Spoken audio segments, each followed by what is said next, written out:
DCB മീഡിയയിലേക്ക് സ്വാഗതം. വളരെ പ്രധാനപ്പെട്ട 4 അറിയിപ്പുകളാണ് നിങ്ങളുമായി ഷെയർ ചെയ്യുന്നത്. പ്രധാനപ്പെട്ട ഈ ഇൻഫർമേഷൻ മറ്റുള്ളവർക്കും ഷെയർ ചെയ്ത് നൽകുക. വീഡിയോ ലൈക്ക് ചെയ്ത് സപ്പോർട്ട് കൂടി തരിക. ആദ്യത്തെ അറിയിപ്പ്, വരും ദിവസങ്ങളിൽ പെട്രോൾ ഡീസൽ വില കേന്ദ്ര സർക്കാർ കുറച്ചേക്കുമെന്ന് റിപ്പോർട്ടുകൾ വന്നിരിക്കുകയാണ്. ലിറ്ററിന് 10 രൂപ വരെ കുറച്ചേക്കുമെന്നാണ് കേന്ദ്ര സർക്കാർ വൃത്തങ്ങളെ ഉദ്ധരിച്ചുള്ള റിപ്പോർട്ടുകളിൽ പറയുന്നത്. പെട്രോൾ ഡീസൽ വില കുറയ്ക്കുന്നതുമായി ബന്ധപ്പെട്ട് കേന്ദ്ര സർക്കാർ എണ്ണ കമ്പനികളുമായി ചർച്ച നടത്തി വരികയാണെന്നാണ് വിവരം. 2022 മെയ് മാസത്തിനു ശേഷം പെട്രോൾ ഡീസൽ വില കുറച്ചിട്ടില്ല. ലോക്സഭാ തെരഞ്ഞെടുപ്പ് അടുത്ത വേളയിൽ പെട്രോളിന്റെയും ഡീസലിന്റെയും വില കുറയ്ക്കുമെന്ന തരത്തിൽ വാർത്തകളും പ്രചരിച്ചിരുന്നു. നിലവിൽ ഇന്ത്യ മുഖ്യമായി ആശ്രയിക്കുന്ന ബ്രെന്റ് ക്രൂഡിന്റെ വില ബാരലിന് $77. എണ്ണവില കുറഞ്ഞത് എണ്ണ വിതരണ കമ്പനികളുടെ നഷ്ടം കുറയാൻ ഇടയാക്കിയിട്ടുണ്ട്. ഈ പശ്ചാത്തലത്തിൽ എണ്ണവില കുറയ്ക്കുവാനുള്ള സർക്കാർ നീക്കം എളുപ്പമാകുമെന്നും റിപ്പോർട്ടുകളുണ്ട്.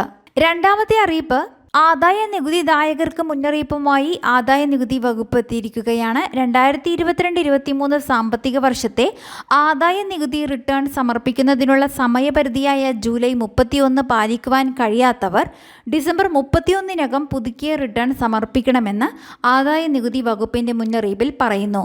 വൈകിയ റിട്ടേൺ അല്ലെങ്കിൽ പുതുക്കിയ റിട്ടേൺ സമർപ്പിക്കുന്നതിനുള്ള അവസാന അവസരമാണിതെന്നും ആദായ നികുതി വകുപ്പ് എക്സിൽ പങ്കുവച്ച കുറിപ്പിൽ വ്യക്തമാക്കി. നികുതിദായകരുടെ ശ്രദ്ധയ്ക്ക് 2023-24 അസസ്മെന്റ് വർഷത്തെ ബിലേറ്റഡ് അല്ലെങ്കിൽ റിവൈസ്ഡ് റിട്ടേൺ സമർപ്പിക്കുന്നതിനുള്ള അവസാനാവസരമാണ് ഡിസംബർ 31 വരെ.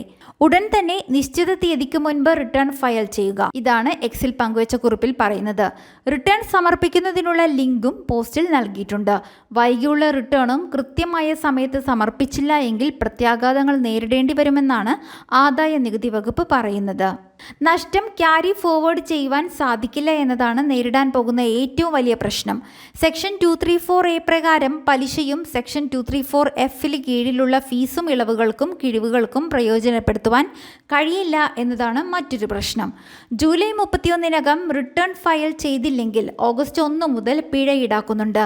5 ലക്ഷത്തിൽ താഴെയാണ് വാർഷിക വരുമാനമെങ്കിൽ ഓഗസ്റ്റ് 1 ശേഷം റിട്ടേൺ ഫയൽ ചെയ്യുന്നവരിൽ നിന്ന് 1000 രൂപയാണ് പിഴ ഈടാക്കുന്നത്. 5 ലക്ഷത്തിന് മുകളിലാണ് വരുമാനമെങ്കിൽ പിഴ 5000 രൂപയായി ഉയരും.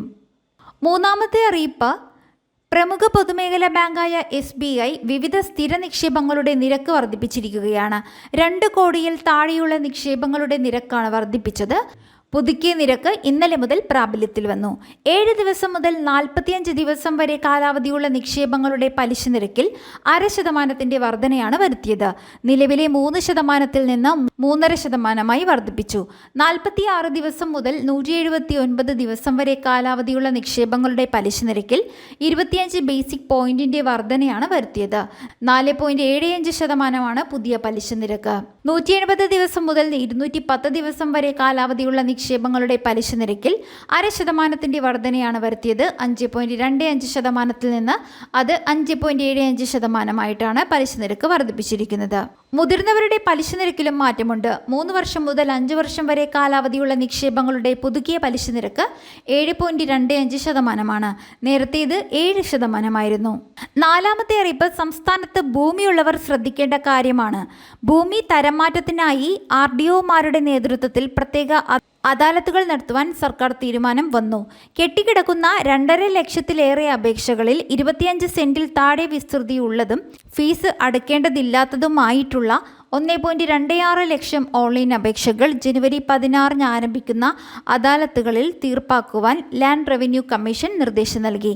ഡിസംബർ 31 വരെ ലഭിക്കുന്ന അപേക്ഷകൾ പരിഗണിക്കും. ഉത്തരവിടുമ്പോൾ അപേക്ഷകരെ SMS മുഖേന അറിയിക്കുകയും ചെയ്യും. ഓരോ ഡിവിഷനുകളിലെയും അദാലത്ത് തീയതികൾ പിന്നീട് അറിയിക്കും. വളരെ പ്രധാനപ്പെട്ട ഈ ഇൻഫർമേഷൻ മറ്റുള്ളവർക്കും ഷെയർ ചെയ്ത് നൽകുക. മറ്റൊരു വീഡിയോയുമായി വീണ്ടും കാണാം.